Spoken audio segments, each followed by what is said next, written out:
جو ہے وہ جمع کروائیں. اس سے پہلے ورکرز کنونشن مسلم لیگ نون کرنے جا رہی ہے جنرل کونسل. اور یہ 2007 میں بھی جب نواز شریف صاحب واپس آئے تھے تو انہوں نے جو پولیٹیکل ایکٹیویٹی کا آغاز کیا تھا وہ ایک تو استقبال ہوا تھا، استقبال کے بعد جو دوسرا ایونٹ کیا تھا انہوں نے وہ شریف میڈیکل سٹی میں، اس کے ساتھ ایک ملکہ ایک سوسائٹی تھی، اس میں انہوں نے جنرل کونسل کا جلسہ کیا تھا. اور اب بھی 4 نومبر کو یعنی 2-3 روز کے بعد وہاں پر نواز شریف صاحب ایک جنرل کونسل بلا رہے ہیں اور اس سے خطاب کریں گے خود. تو یہ اور دوسرا یہ کہ پولیٹیکل پارٹیز کے ساتھ جو گپ شپ ہوگی تو پھر سولو فلائٹ کا جو ایک تاثر لیا جا رہا تھا، جو مولانا فضل الرحمان صاحب کہہ رہے تھے کہ میاں نواز شریف صاحب لگتا ہے کہ سولو فلائٹ کریں گے، کیونکہ اتحادیوں کو پرابلم ہوتی ہے. پیپلز پارٹی مخالف ہے تو پیپلز پارٹی کو تو پرابلم نہیں تھی، تو اتحادیوں کو ذرا ٹینشن تھی کہ نواز شریف صاحب ہم نے پوچھ بھی نہیں رہے، میل ملاقات نہیں ہے، ہیلو ہائے نہیں ہے. تو اب بھی ہے کہ سولو فلائٹ لگ رہا ہے، جو اسٹیٹمنٹ آئی ہے اور اجلاس کا جو احوال آیا ہے اس میں یہ ہے کہ سولو فلائٹ نہیں ہوگی. اور جو امپورٹنٹ چیز ہے وہ یہ ہے کہ منشور کمیٹی قائم کر دی گئی ہے مسلم لیگ نون کی 2024 کے انتخابات کے لیے، اور اس کے سربراہ سینیٹر عرفان صدیقی صاحب ایک استاد ہیں، پڑھے لکھے آدمی ہیں، ان کو مقرر کیا گیا سربراہ. اب دیکھتے ہیں اس میں باقی ارکان جو ہیں وہ کون سے ہوتے ہیں، اس کے بعد اندازہ ہو جائے گا کہ معاملہ کدھر جائے گا. تو نواز شریف صاحب جو ہیں وہ اب خود متحرک ہو رہے ہیں، خود اب ان کے کیونکہ مقدمات عدالتوں کے جو تھے جس کی وجہ سے وہ متحرک نہیں ہو رہے تھے وہ بہت حد تک جو ہے وہ ان کے سیٹل ڈاؤن ہو رہے ہیں یا ہو چکے ہیں، یعنی ایک لائن پر پٹڑی پر چڑھ گئے ہیں. اب پتہ ہے کہ جی معاملات کدھر جانے. ایک تو یہ ہے کہ اب نون لیگ نے بھی انتخابات کی ڈیمانڈ کر لی. اب کیوں کی ہے؟ کیونکہ اب انتخابات ٹالے نہیں جا سکتے تھے. الیکشن کمیشن، میں نے آپ کو 2-3 بار یہ خبر دی ہے کہ جب ان سے وفد ملنے گئے تھے پولیٹیکل پارٹیز کے، اور خاص طور پر پیپلز پارٹی کے وفد سے جب میری بات ہوئی تھی ملاقات کے بعد الیکشن کمیشن میں، تو انہوں نے کہا تھا الیکشن کمیشن کہہ رہا ہے کہ جی 28 تاریخ جو ہم دے رہے ہیں نا، آخری ہفتہ جنوری کا، پتھر پر لکیر سمجھے، ہم نہ ایک دن آگے جائیں گے نہ ایک دن پیچھے جائیں گے، ہم نے انتخابات کروانے. تو جب الیکشن کمیشن کا موڈ بالکل واضح ہو گیا تو پھر اس کے بعد بجائے اس کے کہ سیاسی قوتیں ساری لاڈلا کوئی لاڈلا پلس کہے، کوئی عمران خان پلس کہہ کر نواز شریف صاحب کو چھیڑ رہا ہو، تو خود بھی مطالبہ کر لیں انتخابات کا. تو جب سارا ڈیسائیڈ ہو گیا تو نون لیگ بھی مطالبہ لے کر آ گئی کہ جی دیکھیں الیکشن کا مطالبہ تو ہم بھی کر رہے تھے. تو یہ ایک ان کے اوپر جو ہے وہ چلیں یہ مطالبہ گزارا کر لیتے ہیں. وہ بقول شاعر کہ اس قدر کہتے محبت ہے کہ دنیا والے ایک مٹھی بھی اگر دیں تو گزارا کر لیں. تو ہمیں تو یہ بھی کافی ہوتا ہے کہ بھائی پولیٹیکل پارٹی جو وزیر اعظم بننے جا رہے ہیں وہ الیکشن کے ذریعے چاہتے ہیں کہ ہم وزیر اعظم بنیں، وہ انتخابات کا مطالبہ بھی کر رہے ہیں. تو ہمیں تو یہ ہمارے لیے یہ بھی کافی ہے، ہم اسی پر بھی گزارا کر لیں گے کہ جناب یہ اتنی قحط سالی میں اگر نواز شریف صاحب اپنی پارٹی کے اجلاس کی پریس ریلیز کے ذریعے یا پریس کانفرنس کے ذریعے ہی صحیح یہ کہتے ہیں کہ جناب انتخابات بر وقت ہونے چاہیے، تو یہ بھی ایک بڑی ڈیولپمنٹ ہے پاکستان کی سیاست میں. کیونکہ وہ ڈیمانڈ کر نہیں رہے تھے انتخابات کی، کیونکہ وہ اس وقت تک ڈیمانڈ کرنے کی پوزیشن میں نہیں تھے، کترا رہے تھے کہ جب تک وہ بری نہ ہو جائے. اب انتخابات کی تاریخ آ جائے، پتہ چلے کہ میاں نواز شریف صاحب بری نہیں ہوئے تو پھر کیا ہوگا؟ بڑا مسئلہ بن جائے گا نا. وہ جو شروع سے میں جس خدشے کا اظہار کرتا آ رہا ہوں کہ فرض کر لیں کہ اب الیکشن کمیشن نے تاریخ دے دینی ہے 30 نومبر کو، انہوں نے شیڈول دے دینا ہے نا، اور شیڈول کے مطابق 8 یا 10 دسمبر تک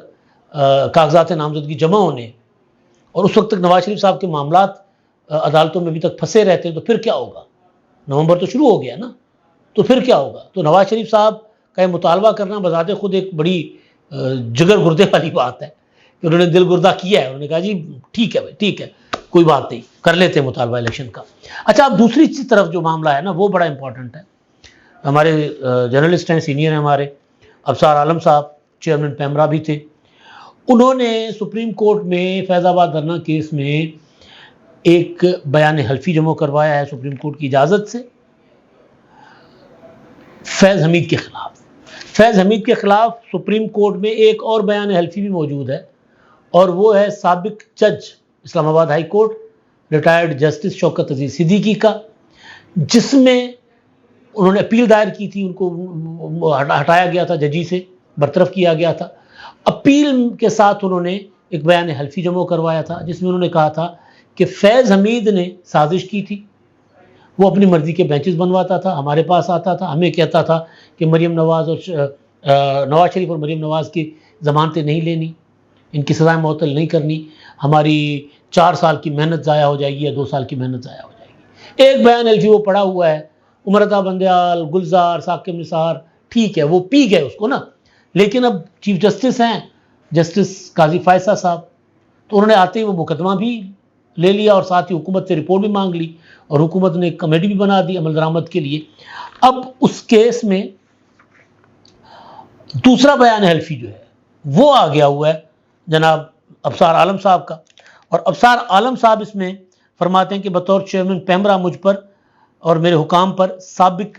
ڈی جی سی ISI فیض حمید کا شدید دباؤ تھا۔ سابق ڈی جی سی فیض حمید نے صحافی نجم سیٹھی کے خلاف ایکشن لینے کے لیے دباؤ ڈالا،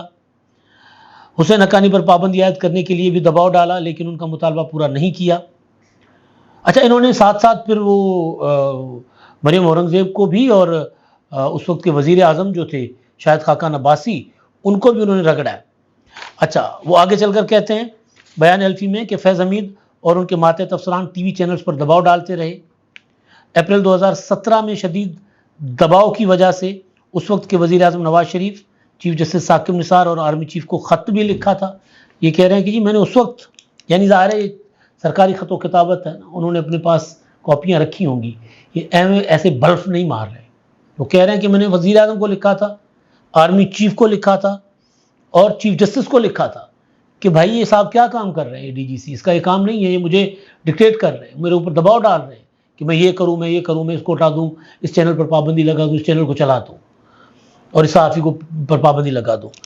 اچھا، اور خط میں بتایا تھا کہ پیمرا حکام کو ہراساں اور مفلوج کیا جا رہا ہے، یعنی ایک ریاستی ادارے کو مفلوج کیا جا رہا ہے۔ عالم یہ تھا کہ ایک صاحب اسد کھرن، وہ لاڈلے تھے، انہوں نے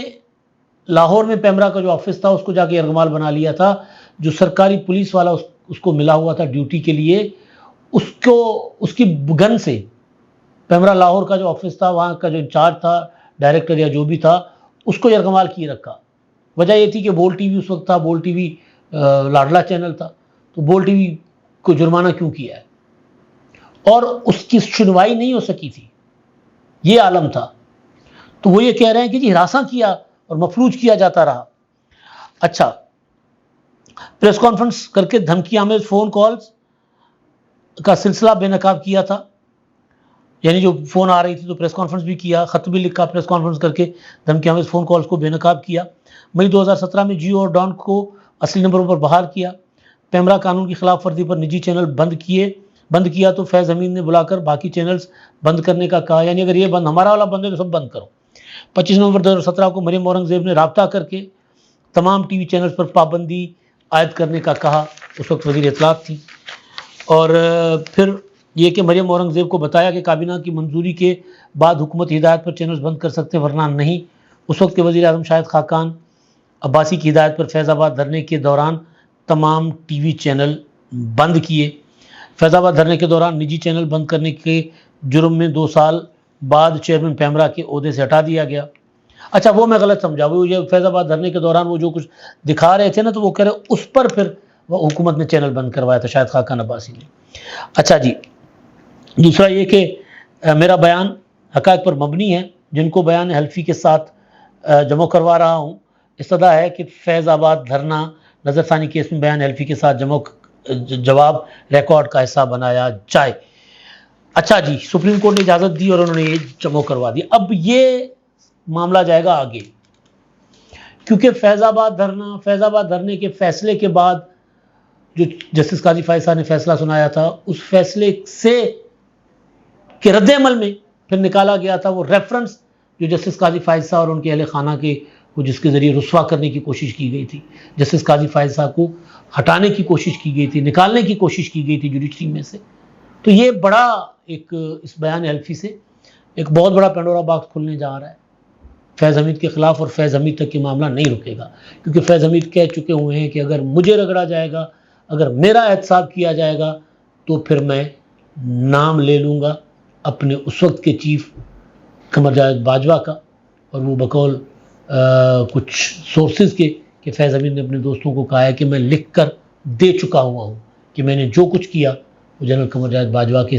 کہنے پر کیا، تو لہٰذا جیسے ہی معاملات آگے جائیں گے انتخابات کی طرف، اور انتخابات کے بعد جب یہ معاملہ اور آگے جائے گا تو رگڑے میں باجوہ بھی آئیں گے، بچت ان کی بھی نظر نہیں آ رہی۔ اب تک کے لیے اتنا ہی، اللہ حافظ۔